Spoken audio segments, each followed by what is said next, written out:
আসসালামু আলাইকুম ফ্রেন্ডস, এডুজেট শিক্ষায় আপনাদেরকে স্বাগতম। আপনারা সবাই কেমন আছেন? আশা করি সবাই ভালো আছেন। বরাবরের মতো আপনাদের সাথে আছি আমি সাইফুল ইসলাম। চলে এসেছি নতুন একটি ভিডিও নিয়ে। আজকে আমরা জানবো আপনি নাঙ্গলকোট থেকে চট্টগ্রাম যেতে কোন কোন ট্রেন রয়েছে, সেই ট্রেনগুলো ছাড়ার নতুন সময়সূচি, ভাড়ার তালিকা, বন্ধের দিন এবং গিয়ে পৌঁছতে কতক্ষণ সময় লাগবে বিস্তারিত। তো আমি যদি আপনাদেরকে প্রথমে ভাড়ার তালিকাটা দেখিয়ে দেই, আপনি নাঙ্গলকোট থেকে চট্টগ্রাম যেতে শুভন নরমাল যে সিট এর মূল্য পড়বে 130 টাকা, শুভন চেয়ার সিটের মূল্য পড়বে 155 টাকা এবং এফ চেয়ার সিটের মূল্য পড়বে 242 টাকা এবং স্নিগ্ধা সিটের মূল্য পড়বে 299 টাকা। এখন আমি যদি আপনাদেরকে ট্রেনের সময়সূচিগুলো বলে দেই, আপনি নাঙ্গলকোট থেকে চট্টগ্রাম যেতে প্রথমে যে ট্রেনটি রয়েছে সেটি হচ্ছে মহানগর এক্সপ্রেস।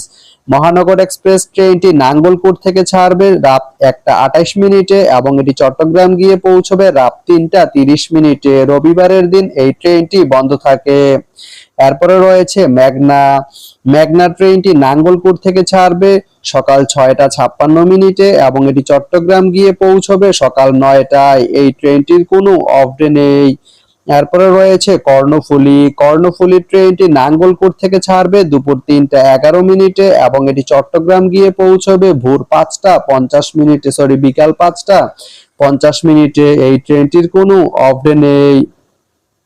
এরপরে রয়েছে সাগরিকা। সাগরিকা ট্রেনটি নাঙ্গলকোট থেকে ছাড়বে বিকেল 4:02 এবং এটি চট্টগ্রাম গিয়ে পৌঁছবে সন্ধ্যা 6:40। এই ট্রেনটির কোনো অফ ডে নেই। এরপরে রয়েছে পাহাড়িকা। পাহাড়িকা ট্রেনটি নাঙ্গলকোট থেকে ছাড়বে বিকেল 4:57 এবং এটি চট্টগ্রাম গিয়ে পৌঁছবে সন্ধ্যা 6:55। বুধবারের দিন এই ট্রেনটি বন্ধ থাকে।